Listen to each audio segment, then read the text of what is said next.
Olá pessoal, vamos então a mais um quadro Pasto é Lavoura.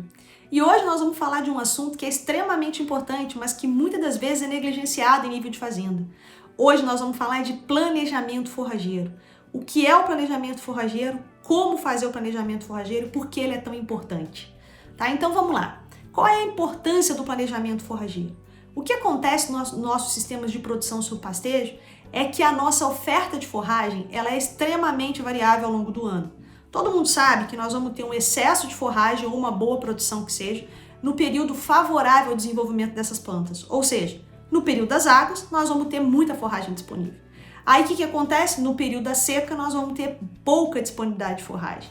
Agora é interessante salientar para vocês que todo ano tem seca.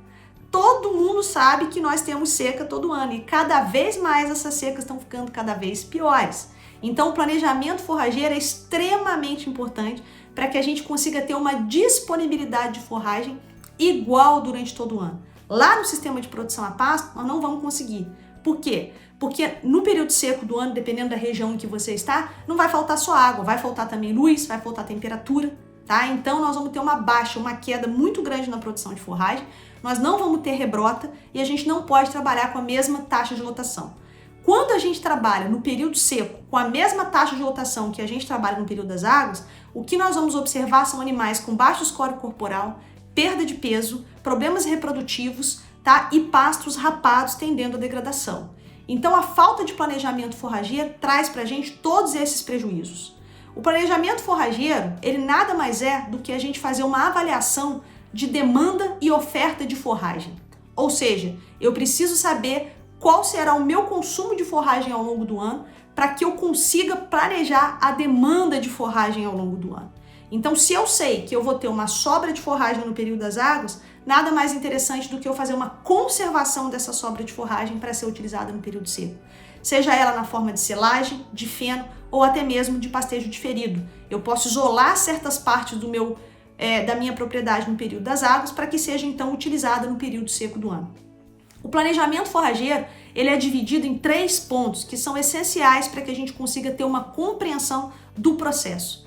Tá? Então, quais são esses pontos? O primeiro planejamento que a gente tem que fazer é o planejamento estratégico, tá? Ou seja, ele é um planejamento a longuíssimo prazo. Eu preciso entender o que eu espero da minha fazenda, quando eu vou colocar animal, quando eu vou tirar animal, qual é o tipo de alimentação que eu vou dar no período seco, se eu vou trabalhar com silagem, se eu vou trabalhar com pasto ferido, que tipo de suplementação eu vou dar, tá? Se eu vou fazer sequestro, né? Se eu vou fazer lá a TIP, a terminação intensiva a pasto, se eu vou deixar esses animais com altas doses, né? Altas quantidades de concentrado no período seco do ano.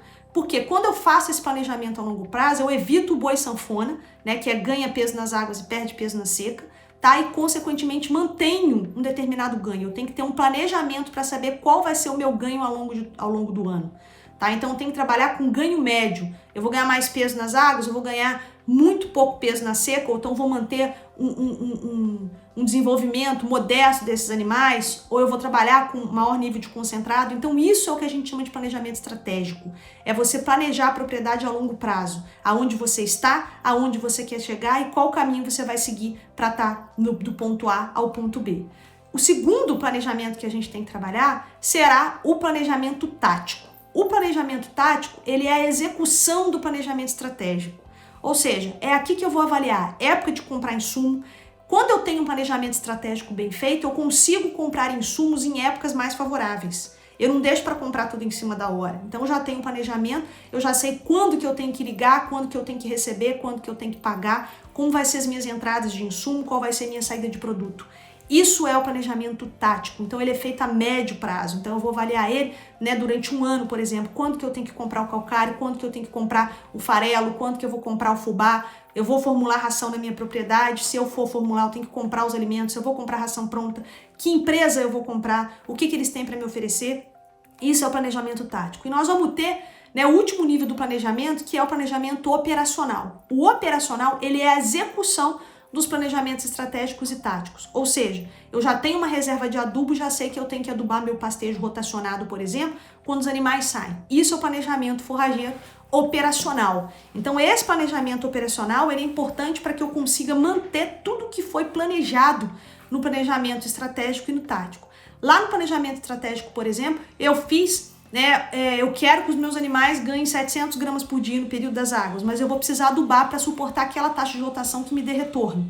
Então, no operacional, eu vou aplicar aquela dose de adubo que eu planejei no planejamento estratégico, tá, pessoal? Então, quando a gente consegue fazer os 3 planejamentos trabalhando bem, a gente certamente vai ter sucesso no processo de produção animal sob pastejo. O que não pode acontecer e que tem acontecido insistentemente é o produtor trabalhar somente com o operacional, viver apagando incêndio. Então, o planejamento forrageiro, ele tem como ideia que a gente consiga entender a nossa propriedade a longo prazo para ir executando a médio e a longo prazo.